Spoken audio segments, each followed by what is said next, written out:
भगवंतानं आपल्याला दोनच ऑप्शन दिलेले आहेत. एक आहे ते इथंच ठेवून जा, किंवा तुकाराम महाराजांसारखं वाटून जा. साधना आपण आपल्यासाठी निर्माण केली, त्याच्या किती अधीन जावं. साधनांवरती आपली पकड असावी. आपण ठरवावं किती वापरावीत, कुठे वापरावीत, कशासाठी वापरावीत. जेव्हा साधना आपल्यावरती अधीन व्हायला लागतात ना, त्यावेळेस जगण्यातली मजा संपून जाते. आज आपल्या सगळ्यांना वाटतं की आपल्याला सुख मिळावं, आपल्याला आनंद मिळावा, आपण समाधानानं जगावं. याच्यापेक्षा दुसरी काय अपेक्षा असते माणसाची. गेले 4-5 दिवस मी वाराणसीमध्ये होतो. आज सकाळीच पुण्यात आलो आणि थेट तुमच्या समोर इथे उभा आहे. मी आपल्या सगळ्यांची भाषणं ऐकली, सुरुवातीचं प्रास्ताविक ऐकलं. मॅडमही आता त्यांनी आपल्या सगळ्यांशी संवाद साधला. तुम्ही सगळी माणसं ही प्रकाश देणारी माणसं आहात. रवींद्रनाथ टागोरांची खूप सुंदर कविता आहे. त्या कवितेचा भावार्थ असा आहे, मावळतीला जाणाऱ्या सूर्याने एकदा प्रश्न विचारला होता, मी गेल्यानंतर या जगाला प्रकाश कोण देईन. त्यावेळेस सगळे ग्रह, सगळे तारे खाली माना घालून शांत उभे राहिले. कुणीही धाडस दाखवलं नाही की सूर्य मावळल्यानंतर आम्ही पुढे येऊ आणि आम्ही जगाला प्रकाश देऊ. त्यावेळेस एक छोटीशी पंथी पुढे आली आणि ती म्हटली, हे प्रभो, कुणी प्रकाश देव न देव, मी मात्र माझ्या परीनं प्रकाश द्यायचं काम करेल. आणि त्या पंथीनं पुढे येऊन अंधाराला भगदाड पाडायचं काम केलं.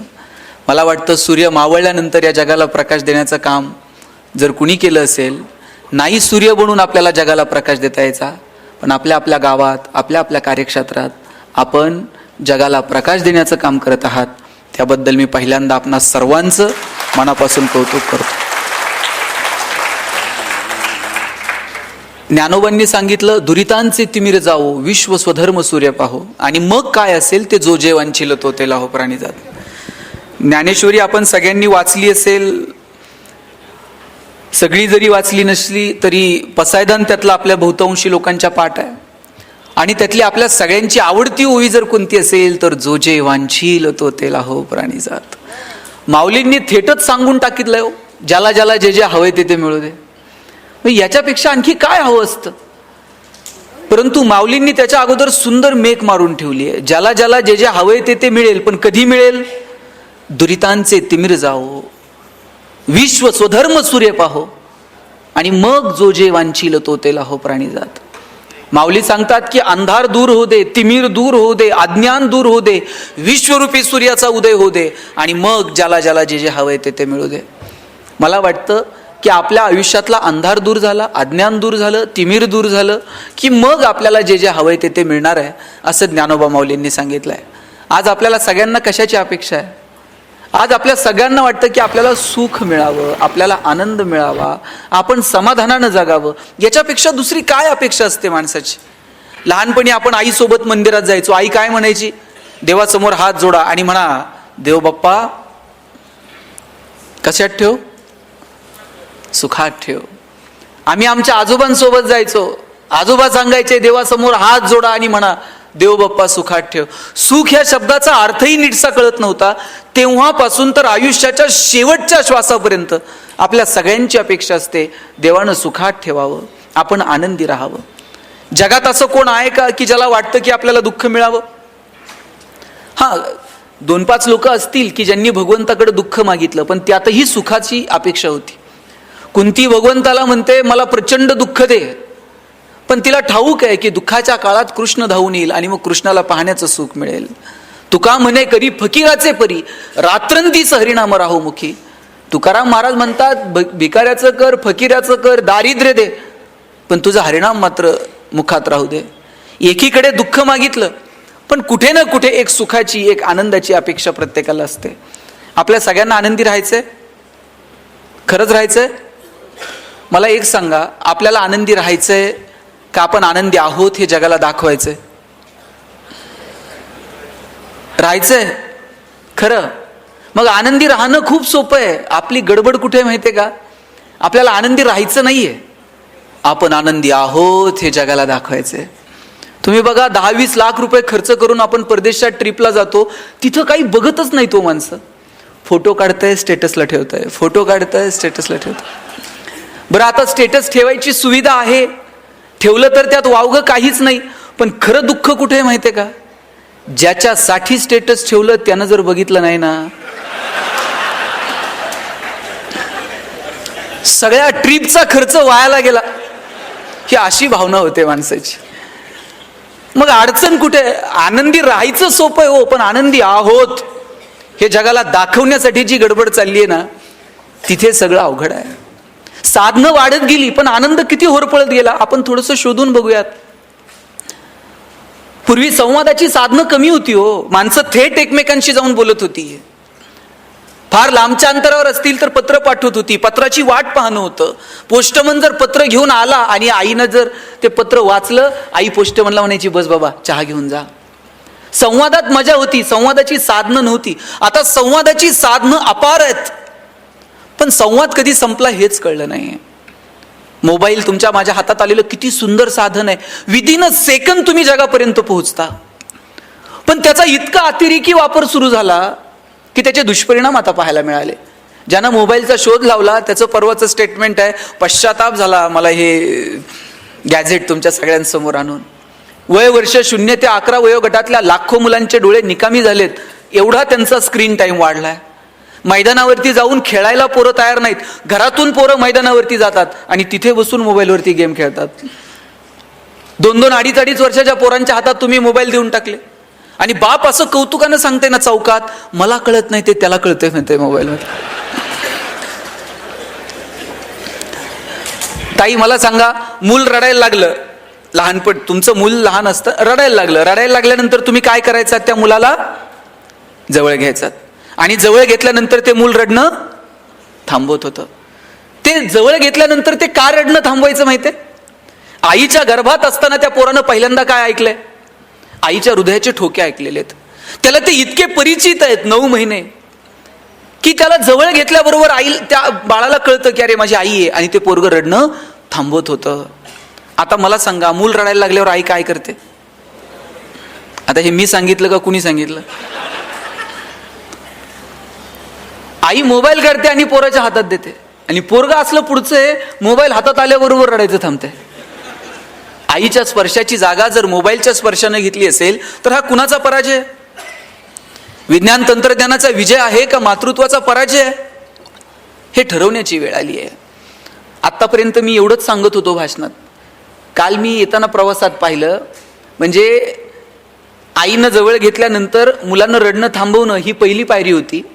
मूल रडायला लागल्यानंतर आईनं पोराच्या हातात मोबाईल देणं ही दुसरी पायरी होती. आणि काल मी पाहिलं, पोरगं तिकडे रडतंय तरी आई मोबाईल सोडायला तयार नव्हते. ह्याला काय म्हणायचं? साधनं आपल्यासाठी आहेत का आपण साधनांसाठी आहोत? साधनं आपण आपल्यासाठी निर्माण केली, त्याच्या किती अधीन जावं? साधनांवरती आपली पकड असावी. आपण ठरवावं किती वापरावीत, कुठे वापरावीत, कशासाठी वापरावीत. जेव्हा साधनं आपल्यावरती अधीन व्हायला लागतात ना, त्यावेळेस जगण्यातली मजा संपून जाते. आपण साधनांमध्ये मजा, साधनांमध्ये आनंद शोधायला लागतो. घरात जर पाहुणे आले आणि आई जर चहा घेऊन गेली ना, पाहुणे विचारायचे, गणेश कितवीला आहे, कावेरी कितवीला आहे, पाऊस पाणी बरं आहे का? पाहुण्याला बोलायला वेळ होता. आता घरात जर पाहुणे आले आणि आई जर चहा घेऊन गेली, पाहुणा असलं काहीच विचारत नाही, गणेश कितवीला आहे, पाऊस आहे का, पाणी आहे, त्याला काही घेणं देणं नाही हो. आई चहा घेऊन गेली का पाहुणा पटकन विचारतंय, तुमच्याकडं छोट्या पिनचा चार्जर आहे का? हे अस्वस्थ आहे. आणि याच्या अस्वस्थतेचं कारण काय? याच्या मोबाईलची बॅटरी लो आहे. मोबाईलची बॅटरी लो असणं हे जर आमच्या अस्वस्थतेचं कारण असेल तर किती फंटूस आयुष्य आम्ही जगत आहोत. सोशल मीडिया किती सुंदर साधन आहे. आपल्याला व्यक्त होता येतं, जगापर्यंत पोहोचता येतं, जगात काय चाललंय ते कळतं. पण किती अतिरेकी वापर. साहेब, परवा आमच्याकडे एका घरात चोरी झाली. चोरट्यांना त्या चोरटे हाणमार करायला लागले आणि मारहाण करायला लागल्यानंतर जवळचं सगळं दागिने वगैरे सगळं काढून दिलं चोरांना, नवरा बायकोनं. बरं, ते सगळं समोर पाहून सुद्धा चोर समाधानी झाले नाहीत. चोर त्या बाईला म्हणले, तुझ्या नवऱ्यानं अॅनिव्हर्सरीला दिलेला आयफोन दे, तुझ्या भावानं तुला ते वाढदिवसाला पाठवलेलं नेकलेस दे. ती बाई म्हणली, तुम्ही चोर आहेत का कोण, तुम्हाला कसं माहीत? तिला, आम्ही फेसबुक फ्रेंड आहोत आपण सगळे, आम्हाला माहित आहे तुझ्याकडे काय काय, दे म्हणले सगळं. किती अतिरेकी. आपल्याला सगळंच असं जगाच्या समोर जाहीर करायचं असतं, सगळं जगासमोर मांडायचं असतं. म्हणून मला म्हणायचं की ठरवून घेऊयात, आनंदी राहायचंय का आनंदी आहोत हे दाखवायचंय. आनंदी राहायचं असेल तर ते खूप सोपं आहे. किंबहुना सोये जीव आत्मयाचे लाहे, तेथ जे होय तया नाम सुख. ज्ञानोबांनी सांगितलं, बाबांनो, आत्म्याशी जे संबंधित आहे ना त्याला सुख म्हणावं. मी म्हणत नाही साधनांची निर्मिती करू नका, अरे केली पाहिजे. ज्ञान, विज्ञान, तंत्रज्ञान, नवीन जग आपण अभ्यासलं पाहिजे, नवीन जगातल्या संकल्पना स्वीकारल्या पाहिजेत, नाविन्य स्वीकारलं पाहिजे, नवनवीन साधनांचा वापर केला पाहिजे. पण किती, कुठे हे ठरवायला नको. आणि निवळ साधनांवरती जर माणसं सुखी होत असती, केवळ पैशाच्या जोरावरती जर माणसं सुखी होत असती, तर जगातली सगळी श्रीमंत माणसं सुखी झाली असती. पण सगळे श्रीमंत सुखी आहेत का? आणि सगळे गरीब दुःखी आहेत का? सुख, आनंद या संकल्पना आपल्याशी संबंधित आहेत, त्या केवळ साधनांमध्ये आपल्याला नाही मोजता यायच्या. आपल्या शेजारी भूतानसारखं राष्ट्र आहे ज्यांनी समाधानाचा निर्देशांक जाहीर केला. सगळ्या जगानं डोळे विस्फारले. भूतान सांगत होतं, आमच्याकडे चमचमीत रस्ते नाहीत, चकचकीत मॉल नाहीत, पण आम्ही जगात सगळ्यात समाधानी आहोत. पैसे नाही आहेत पण आम्ही समाधानी आहोत. एक तर दिवस असा येणार आहे की आपल्याला आपली सगळ्यांची प्रगती ही समाधानाच्याच पातळीवरती मोजावी लागणार आहे. कारण पैशांच्या स्पर्धेमध्ये आपण कधीच पहिले येणार नाही आहोत. आणि आलो तरी तिथं गेल्यानंतर आनंद आहेच की नाही ह्याची शंका आहे. एक श्रीमंत माणूस त्याच्या कोट्यवधी रुपयांच्या बंगल्यामध्ये बसलेला होता. त्यानं बायकोला सांगितलेलं होतं की तेल नसलेली चपाती दे, मीठ तिखट नसलेली भाजी दे. मस्त एसी लावत महागड्या कोट्यवधी रुपयांच्या बंगल्यामध्ये एसी लावून तो जेवण करत होता. त्याच्या खिडकीच्या बाहेर धुराचे लोट प्रदूषण वाढवत होते. आणि त्याच वेळेला साधारण कमाई असणारा एक शेतकरी शेताच्या बांधावरती बसून तेल, मीठ, मिरची खात होता. समोर पाटातून पाणी वाहत होतं. हिरवगार शेत समोर डोलत होतं. पैसे कमवू नका या मताचं मी नाहीये, पैसे कमवा, तो पुरुषार्थ आहे. पण केवळ पैशांसाठी जगणं म्हणजे जगणं नाहीये. काहींकडे ढिगानं पैसे आहेत पण त्याचा आनंद घेण्याची सुद्धा वृत्ती नाही, तर काय म्हणावं. पैसे प्रचंड आहेत परंतु खर्च करण्याची दानत नाही, किंवा योग्य ठिकाणी खर्च करावं ही भूमिका नाही. आमच्याकडे साहेब एका माणसाकडे सोन्याची वीट आहे आणि पिढ्यानं पिढ्या त्यानं जपून ठेवली आहे. त्याच्या आज्यानं त्याच्या बापाला दिली ती, बापानं त्यानं ह्याच्या पिढ्यानं पिढ्या ती सोन्याची वीट जपून ठेवली आहे. यानं कधी बायकोला साडी घेतली नाही नीट, यांनी कधी पोरांच्या शिक्षणाला लवकर कुठं 2 रुपये खर्च केले नाही. वीट मात्र तशीच्या तशी घरात पुरून ठेवली होती. दर रविवारी उठायचं, उकरायचं, हाय का नाही बघायचं आणि परत पुरून ठेवायचं. एवढाच उद्योगाच आहे. वीट खर्च करायची नाही, पुरलेली वीट फक्त रविवारी उठून उकरून बघायची हाय का नाही आणि परत लपून ठेवायची. एक दिवशी वीट चोरीला गेली. वीट चोरीला गेल्यावर रडायला लागला. म्हणला पिढ्यान पिढ्या जपून ठेवलेली सोन्याची वीट चोरीला गेली. पोलिसांकडे गेला, पोलिसांकडे तक्रार केली. म्हणला सोन्याची वीट होती, चोरीला गेली. पोलीस म्हणले कुठे ठेवली होती? घरात ठेवली. कुठं? पुरून. आणि काय करायचा? काय नाही साहेब, दर रविवारी उठायचो, उकरायचो, हाय का नाही बघायचो आणि परत पुरून ठेवायचो. या रविवारी उठलो, उकरलं आणि वीट चोरीला गेलेली दिसली. पोलीस म्हणले एवढंच आहे ना, उद्या ये, तुझी वीट तुला सापडून देऊ. दुसऱ्या दिवशी हा गेला, पोलिसांनी त्याच्या हातात दगडाची वीट दिली.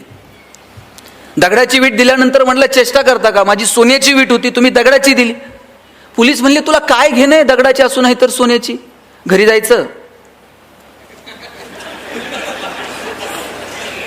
पुरून ठेवायची, हाय का नाही बघायची आणि परत झोपायचं. मग सोन्याची असून आहे तर दगडाची तुला काय फरक आहे का? काहींकडे ढिगाण आहे साहेब, पण ते योग्य ठिकाणी खर्च करण्याचं जर कळत नसेल काय करणार आहोत आपण? भगवंतानं आपल्याला 2च ऑप्शन दिलेले आहेत. एक आहे ते इथंच ठेवून जा, किंवा तुकाराम महाराजांसारखं वाटून जा. आता तुकाराम महाराजांसारखं वाटून जायला लय मोठं मन लागतंय. मग आपल्याकडे दुसराच ऑप्शन शिल्लक आहे ते ठेवून जा.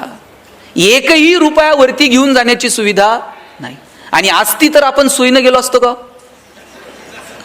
ह्याचं नेता येईल का, त्याचं नेता येईल का, काय करता येईल? किती सुंदर वागलाय भगवंत आपल्यासोबत. जन्माला आल्यानं मुळात भगवंताचे इथंच आपल्यावरती अनेक उपकार आहेत की त्यांनी आपल्याला माणूस म्हणून जन्माला घातलं. याच्यापेक्षा काय उपकार करावेत देवानं आपल्यावरती? अहो आपण माणसं आहोत, माणसांना व्यक्त होता येतं. मला माझ्या भावना तुमच्या समोर मांडता येतात, माझ्या भावनांना तुम्हाला प्रतिसाद देता येतो, तुम्हाला रडता येतं, तुम्हाला हसता येतं, तुम्हाला एकमेकाच्या मदतीला धावून जाता येतं. भावना व्यक्त करण्याची संधी भगवंतानं फक्त माणसाला दिली हो. आपण किती नशीबवान आहोत. रोज हायवेवरती 2-4 कुत्री मरून पडलेली असतात. त्या कुत्र्याच्या पिलांना तक्रार करता येते पोलिसात जाऊन, आमच्या बापाची चूक नव्हती, याच्याच गाडीचा ब्रेक लाभला नाही साहेब, याची आमची तक्रार घ्या. धाब्यावरती रोज 10-5 कोंबड्या अशा त्या काठीला आडव्या बांधलेल्या असतात, काठी आडवी बांधलेली असते अशी गाडीला, तिला उलट्या कोंबड्या लटकवलेल्या असतात आणि त्या धाब्यावरती वाहून नेतात. त्यांच्या चोचीतनं फेज बाहेर पडत असतो, त्यांना भावना व्यक्त करता येते, आमचा शेवटचा प्रवास आहे, जरा नीट न्या. जनावरांना व्यक्त होता येत नाही, माणसंच आहोत आपण की आपल्याला व्यक्त होता येतं. मग आपण व्यक्त का होऊ नये? आपण बोललं पाहिजे, आपण संवाद साधला पाहिजे. आणि व्यक्त होण्यासाठी नेहमीच बोलावं लागतं असं नाही, कधी स्पर्शातून, कधी तुमच्या वागण्यातून सुद्धा आपल्याला व्यक्त होता येतं. पण या सगळ्या धावपळीमध्ये आपण व्यक्त होणंच विसरून गेलोय. माझी आज विनंती आहे की व्यक्त व्हा.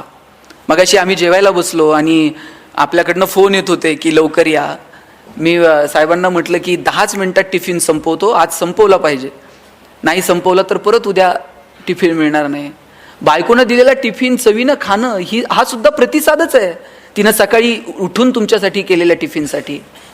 रोज ती तुम्हाला टिफिन घेऊन देते, सकाळी लवकर उठते, टिफिन पाठवते आणि तुम्ही धाब्यावर काहीतरी खातायत आणि तो टिफिन परत नेताय. 1 दिवस, 2 दिवस, 3 दिवस, 4थ्या दिवशी असं करून बघा, तुम्हाला कळेल 5व्या दिवशीचा प्रतिसाद काय ते. कधीतरी तुम्ही तुमच्या प्रतिसादातून व्यक्त व्हा. आणि नेहमीच प्रतिसाद काय माहितीये का, आपण प्रतिसाद द्यायला कमी पडतो, आपली भूमिका कायम प्रतिकाराची असते. नात्यात जर छान आनंदी राहायचं असेल ना तर प्रतिकार नाही, प्रतिसाद द्या. मी असंच लग्नाला गेलो होतो एका, आणि सगळे नवीन जोडपे होते, सामुदायिक विवाह सोहळा होता, आणि भाषण करताना मी सांगितलं प्रतिकार नको, प्रतिसाद द्या. त्या नवीन जोडी होती लग्न झालेली, त्यांनी असं वहीवर तिथं लिहून घेतलं, प्रतिकार नको, प्रतिसाद द्या, गणेश शिंदे. घरी गेल्यानंतर बायकोनं अशी आनंदात पर्स बिर्स फेकून दिली, नवऱ्याच्या असा डोळ्यात डोळे घालून पाहिलं आणि म्हटली मैं तेरे लिए मर जाऊंगी, मिट जाऊंगी. बायको म्हटली मैं तेरे लिए मर जाऊंगी, नवरा म्हटला बघ कसं जमतंय तसं कर. म्हटली हे काय? म्हणले ते सकाळी सरांनी सांगितलं ना, प्रतिकार नको. कुठं प्रतिसाद द्यायचा आणि कुठं प्रतिकार करायचा हे जर कळलं नाही ना तर मग गफलत होऊन जाते. दुर्दैवानं नात्यांमध्ये काय झालंय माहितीये का, कुठं प्रतिकार करायचा आणि कुठं प्रतिसाद द्यायचा हे कळलेलं नाही. मगाशी मी म्हटलं ना की अहो काय हो मी कौतुक करतो की तुम्ही आज सगळ्यांना विथ फॅमिली बोलवलं. कधीतरी त्यांनाही कळलं पाहिजे आपला नवरा काय करतो. त्यांना फक्त इतकेच माहिती आहे की त्यांच्याकडे दिवे लावायचं काम आहे, कोणते कसे काय, वर्षातनं एकदा त्यांनाही कळलं पाहिजे. त्यासाठी तुम्ही विथ फॅमिली त्यांना बोलवलं. आणि माझं सगळ्या महिला मंडळींना सांगणं आहे की नवरा बायकोचं नातं हे इतकं सुंदर आहे ना, ते आपण समजून घेतलं पाहिजे. आज ज्या यशवंतराव चव्हाण साहेबांच्या नावानं हे सभागृह आहे, यशवंतराव चव्हाण साहेबांची ही कर्मभूमी आहे. काय नातं असतं नवरा बायकोतलं तुम्हाला सांगतो.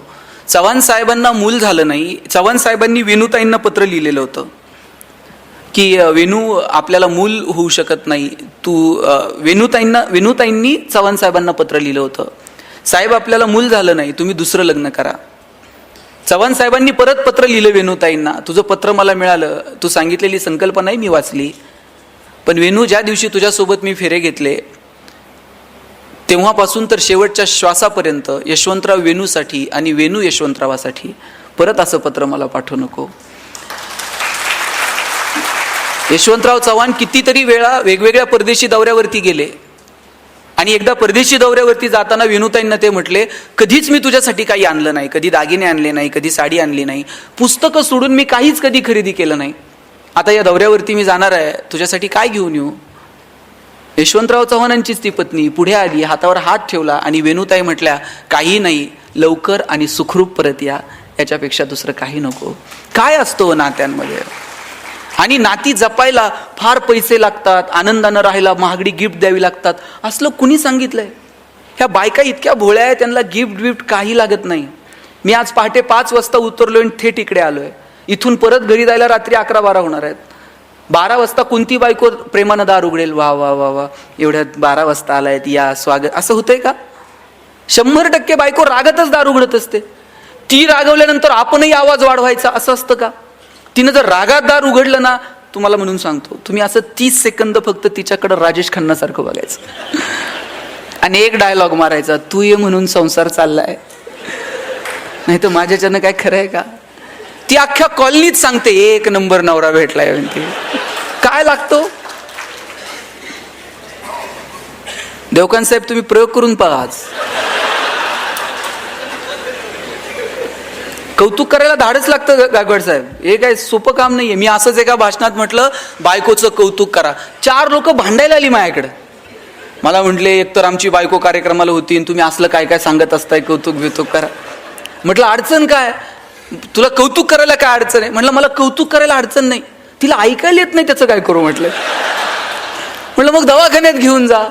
हे संध्याकाळी जाताना दवाखान्यात गेला. डॉक्टरांना म्हटला बायकोला ऐकायला येत नाही. डॉक्टर म्हटले किती अंतरापर्यंत तिला ऐकायला येत नाही ना, हे घरी जाऊन मोजून ये म्हटले. हा घरी गेला, बेल दाबली, पोरानं दार उघडलं. बायको किचन मध्ये होती.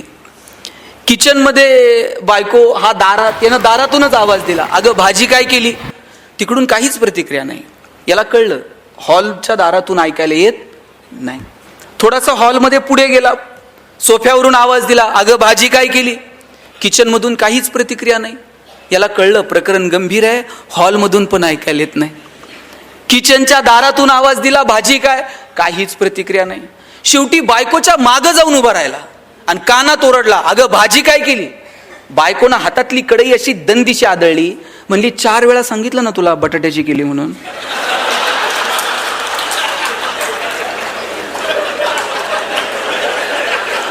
तुम्हाला कळलं का नाही? कुणाला आवडत नाही हो? देवाला सुद्धा कौतुक आवडतं. देवाला सुद्धा त्याचं नाव घेतल्यानंतर छान. आपण तर माणसं आहोत. चांगलं काम करणाऱ्या माणसांचं कौतुक करा. तुमच्या ऑफिसमध्ये तुमचा कर्मचारी चांगलं काम करतोय ना, कधीतरी त्याच्या पाठीवर थाप मारा, अरे वा छान, तू चांगलं काम केलं. एखादा चुकत असेल तर त्याला केबिन मध्ये बोलून एकांतात सांगा की तुझं हे चुकतंय, परत असं होऊ देऊ नको. आपण उलट करतो. आपण 4 चौघात अपमान करतो आणि कौतुक एकांतात करतो. 4 चौघात कौतुक करायचं असतं आणि चुका ह्या कानात सांगायच्या असतात. तुम्ही सुद्धा हे घरी करून बघा. 4 चौघात तुम्ही कौतुक करा तुमच्या मुलांचं, आणि मुलं एकांतात असतील तेव्हा त्यांच्या चुका सांगा. आपण पाहुणे आले का मग म्हणतो पोरग एकदम बावळट आहे हो. कुणाचं आहे मग? का पाहुण्यांच्या समोर जाहिरात करायची? बरं आपण जर म्हटलं ना तुम्ही पोरग कितीही बावळट असू द्या, आणि पाहुणे आल्यानंतर तुम्ही फक्त पाहुण्यांना म्हणायचं आमचा दादा इतका हुशार आहे ना, दादा लगेच पुस्तक घेऊन बसतंय पाहुण्याच्या पुढं. आणि तुम्ही जर म्हटले ना दादा एकदम बावळट आहे, दादा बाहेर जाते, पाहुण्याच्या बुटात पाणी होतं, लेसला लेस बांधन, ते मूर्खपणा करायची एकही संधी सोडत नाही. तुम्ही 4 चौघात कौतुक करून बघा आणि एकांतामध्ये ज्या चुका झाल्यात ना त्या चुका सांगून बघा. आयुष्य खूप सुंदर आहे. छोट्या छोट्या गोष्टींची मजा घेत आपल्याला पुढे जावं लागेल. मगाशी कुणीतरी सांगितलं आत्महत्या. का आपण आत्महत्या करतो? अहो माणसाचा जन्म मिळणं याच्यापेक्षा आणखी काय सुंदर असू शकतो मला सांगा? फार फार तर काय होईल, कुणीतरी गरिबीत जन्माला येईल, कुणीतरी श्रीमंत कुटुंबात जन्माला. अरे गरिबीत जन्माला आलो ठीक आहे, कुठं जन्माला यायचं आमच्या हातात नाही, पण आम्ही गरिबीत मरणार नाही हे मात्र स्वतःला दणकून सांगायचं. हा चला आम्ही कष्ट करू, काबाड कष्ट करू, मोठी होऊ, शिकू. किती किती संधी भगवंतानं तुम्हाला मला दिल्यात. मगाशी कुणीतरी एका व्यापाऱ्याचं उदाहरण सांगितलं की व्यापारात अपयश आलं, सरांनीच सांगितलं. अशा छोट्या छोट्या कारणांसाठी गडबडीत होऊ नये. छोट्या छोट्या गोष्टींसाठी आपण आत्महत्या वगैरे हे तर फार मोठे शब्द झाले हो. अनेक क्षेत्रातल्या लोकांनी आत्महत्या केल्या, इंडस्ट्रीतल्या लोकांनी आत्महत्या केल्या, व्यावसायिकांनी आत्महत्या केल्या, अनेक सामाजिक कार्यकर्त्यांनी आत्महत्या केल्या. मला प्रश्न पडतो की ज्याला जगणं कळालंय ना तो माणूस आत्महत्यांकडे का वळतो? आपल्याला बोलता येतं, चालता येतं, भगवंतानं विचार करण्याची क्षमता आपल्याला दिली, मुळात माणूस म्हणून जन्माला घातलं. आणि लक्षात घ्या किती उपकार आहेत देवाचे आपल्यावरती. जन्माला येण्याची बातमी देव 9 महिने आधी सांगतो. 9 महिने आपल्याला आधी संकेत मिळतात कुणीतरी जन्माला येणार आहे. मृत्यूचे संकेत आपल्याला 9 मिनिट तर आधी मिळतात का?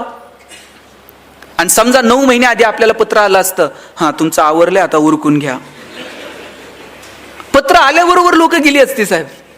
देवाचे किती उपकार आहेत. जन्माला येण्याचे संकेत तो 9 महिने आधी देतो, पण मृत्यूचे संकेत आपल्याला मिळत नाहीत.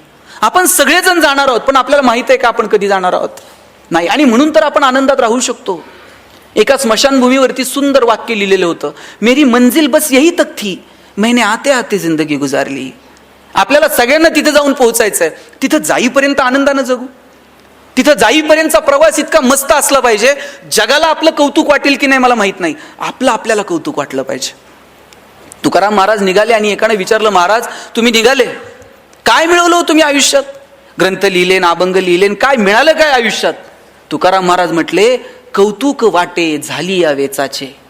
जगाचं काय मला माहित नाही, पण मी जे जगलो ना, माझं मला कौतुक वाटतंय. आपल्याला कौतुक वाटलं पाहिजे की अरे आम्ही मस्त जगलो. नव्हती आमची परिस्थिती, पण केलं आमच्या परीनं जेवढं होईल तेवढं. नाही आम्ही धनदांडग्या कुटुंबात जन्माला आलो, पण शिकलो, अधिकारी झालो, आलो समाजामध्ये, पोरबाळं उभी केली, 4 कुटुंबांना मदत केली, 10 गावं उभी केली. हे आपल्याला कौतुक वाटलं पाहिजे की माणूस म्हणून आपण नेमकं काय जगलो. अहो, शेतकऱ्याचा एखाद्याचा तुम्हाला फोन येतो आणि तुम्ही पटकन तुमचा माणूस तिथं बांधावरती पाठवता, त्याची विजेची तार जोडून देता, त्याच्या बांधावरती लाईट येते, त्याची मोटर चालू होते. ही गोष्ट तुम्हाला छोटी वाटत असेल की तुमच्या वरिष्ठांनी सांगितलंय, फोन आलाय, तुम्ही काम करून आलात. पण 4 दिवस जर लाईट मिळाली नाही, त्याची मोटर जर चालली नाही, तर 4 दिवसात त्याचं होणारं जे नुकसान आहे याची कल्पना तुम्ही करू शकत नाहीत. तुमच्या दृष्टीनं ते छोटं काम आहे, पण त्याच्या दृष्टीनं ती गोष्ट आभाळ एवढी असते. एखाद्या पोराचा पेपर आहे उद्या आणि त्याच्या घरात लाईट नाहीये आणि तुम्ही जाता आणि विजेची समस्या संपून ती वायर जोडून देतात, लाईट लागते. त्या पोराला विचारा त्या 8-10 तासांची किंमत काय आहे. उद्या पेपर होता, पण तुमच्यामुळे तो रात्रभर अभ्यास करू शकला. गोष्ट छोटी आहे, पण त्या समोरच्या व्यक्तीसाठी ती डोंगरा एवढी गोष्ट आहे. या गोष्टींचं कोण तुमचं कौतुक करल नाही मला माहित नाही, पण तुमचं मात्र तुम्हाला कौतुक वाटलं पाहिजे.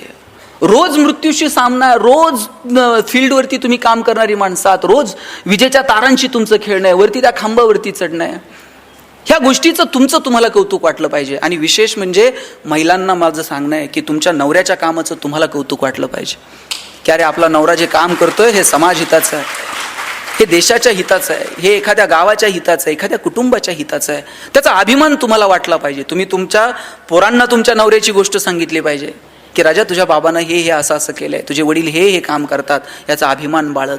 आपण हे कधी सांगणार आहोत येणाऱ्या पिढ्यांना? येणाऱ्या पिढ्यांना सांगता यावं असं कर्तृत्व उभं करणं ही सुद्धा आपली जबाबदारी नाही का? मला वाटतं ती जबाबदारी आपल्याला स्वीकारता आली पाहिजे. त्या जबाबदारीनुसार आपल्याला वागता आलं पाहिजे. छोट्या छोट्या गोष्टी आहेत, पण ज्यातून कमालीचा आनंद मिळू शकतो, त्या कमालीचा आनंद देणाऱ्या गोष्टी आपण शोधल्या पाहिजेत. मी सुरुवातीला म्हटलं ना की फक्त साधनांमध्ये आनंद नाहीये. मला सांगा, खरंच फक्त साधनांमध्ये आनंद आहे का हो? साधनं किती वाढली, पण आनंद कुठे हुरपळून गेला? मी मगाशी म्हटलं संवादाची साधनं नव्हती, आता साधनं वाढली आहेत, पण आपण बोलतो का? प्रत्येकाच्या हातात मोबाईल आलेत, पण आपलं बोलणं सुधारलंय का? रस्ते सिमेंटचे झालेत, पण आपलं चालणं सुधारलंय का? पैशांच्या जोरावर हजारो किलोमीटर दूर असणारे चंद्र, सूर्य, ग्रह, तारे दुर्बिणीच्या साह्यानं जवळ करून पाहिलेत, पण आयुष्यभर शेजारी राहणाऱ्या माणसाबरोबर आपले प्रेमाचे संबंध निर्माण झालेत का? मग निवळ साधनांच्या जोरावरती आनंद निर्माण कसा होईल? साधनं कमवू नका या मताचा नाही, पण निवळ साधनांच्या जोरावरती आनंद मिळत नाही हे मात्र आपण ठरवलं पाहिजे. सुरुवातीला नोकऱ्या लागल्या, साहेब किती पगार होते हो सुरुवातीला? आता हे जे रिटायर झालेली माणसं असतील, किती पगारांनी तुमच्या नोकऱ्या सुरू झाल्या? किती पगार होते? किती? 3,000 रुपये पगार होता. काय हो, 3,000 रुपये पगाराने नोकरी सुरू झाली. 3,000 पगारात लगेच 2 BHK फ्लॅट घेतला का?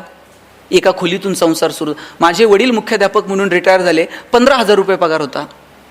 रिटायरमेंटपर्यंत त्यांची सोसायटी संपली नाही, नंतर पेन्शनमधून त्यांनी सोसायटी भरली. पैसे नव्हते. मला या मागच्या पिढीचा खूप हेवा वाटतो साहेब. आमच्या पिढीला काय करायचंय सांगा? आम्हाला एक फ्लॅट घ्यायचा आहे पुण्यात, त्याचेच हप्ते आयुष्यभर फेडायचे. एक गाडी घ्यायची, तिचंच कर्ज फेडत बसायचंय. याच्या व्यतिरिक्त आमच्यावर जबाबदारी काय? आमच्यावर विशेष जबाबदाऱ्या नाही आहेत. पण तुमच्या पिढीचं मला कौतुक वाटतं. पगार थोडे होते, पण तुम्ही भावांचं शिक्षण केलं, बहिणींची लग्न केली, गावाकडे भावाला पाईपलाईन करून दिली, चुलत्या पुतण्यांची पोरं तुमच्या घरी शिकायला होती. अहो, गावातलं कुणी जर हॉस्पिटलला ॲडमिट असलं तर तुम्ही त्याला घरातून डबा घेऊन जात होतात. हे जे एकोपा होता, हे जे एकत्र असणं होतं, हे जे कुणासाठी तरी काहीतरी करणं होतं, यात काय आनंद आहे. पैसे नव्हते, 3,000 नोकऱ्या सुरू झाल्या. काय हो, बायको जर कधी म्हटली असेल इथून साताऱ्याला घेऊन चला, गाडी नव्हती स्वतःची, मित्राची गाडी घेऊन, तिसऱ्याकडनं पेट्रोलला पैसे घेऊन गाडीवर बायकोला बसून साताऱ्याला निघायचं. निम्म्या रस्त्यात गेल्यावर गाडीतलं पेट्रोल संपत होतं. गाडी वाकडी करायची, टाकीत फुकायचं, किका मारून मारून घामाघूम. बायको असं बघायची, कुठून याची माझी गाठ पडली. अशात बायकोनं नुसता खांद्यावर हात ठेवू द्यावं साहेब, कित्येकांच्या गाड्या बिना पेट्रोलच्या साताऱ्यापर्यंत गेल्या. पैसे नव्हते, पण आनंद होता की नाही? आता AC गाड्यांमधून नवरा बायको फिरतात. नवरा तिकडच्या खिडकीतनं तिकडं बघतो, बायको इकडच्या खिडकीतनं इकडं बघते. ड्रायव्हर मधल्या आरशातनं दोघांकडे बघत असतो. हे बोलत का नाही? यांना अडचण काय? साधनं वाढत गेली पण आनंद मात्र होरपळून गेला. तुम्ही बघा, शिर्डीला वगैरे अनेक लोक येतात, साईबाबांच्या पेटीमध्ये पैसे टाकतात. ते असं म्हणत नाहीत की मी तुम्हाला बाबा एक सोन्याचं सिंहासन देतो, तुम्ही मला जाताना 2 द्या. त्याच्याकडे 2 पण घ्यायची कॅपॅसिटी आहे. पण हे बाबांना काय म्हणते माहितीये का? बाबा मी एवढे पैसे टाकलेत, रात्रीची झोप येऊ दे म्हणते मला. कित्येकांना झोप नाहीये रात्रीची. आमच्याकडे एकाला झोप येत नव्हती, त्यानं सगळे डॉक्टर केले पण झोप काही येईना.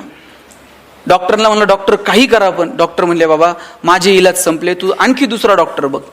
कंटाळला घरी निघाला होता आणि रस्त्याला एक महाराज बसलेले होते. महाराजांचे जाऊन पाय धरले. महाराज म्हणले तुला झोप येत नाही, मी काय करू बाबा? नाही म्हणला सगळे डॉक्टर झाले, महाराज काहीतरी उपाय सांगा. महाराज म्हणले आता कुठे याच्या नादी लागता? महाराज म्हणले एक काम कर, ज्याला झोप लागते त्याचा शर्ट घालून झोप म्हणले. हॅलो म्हणला, महाराजांनी एकदम सोपा उपाय सांगितला. तिथून उठला आणि डॉक्टरकडे गेला आणि डॉक्टरांना म्हणला डॉक्टर आता गोळी नको, औषध नको, इंजेक्शन नको, सलाईन नको. म्हणले मग? म्हणले मला तुमचा शर्ट द्या म्हणले. म्हणले शर्ट बावळट आहे का तुझं?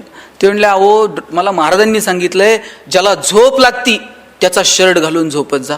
डॉक्टर म्हणले तुला कुणी सांगितलं मला झोप येते नीट म्हणून? हॉस्पिटल बांधायला कोटीत कर्ज काढलंय, बँकेचा हप्ता जवळ आला का गरज नसताना पेशंट ॲडमिट करावं लागतंय, गरज नसताना सलाईन लावावं लागतंय, त्याच्यात मेहुण्याला मेडिकल टाकून दिलंय.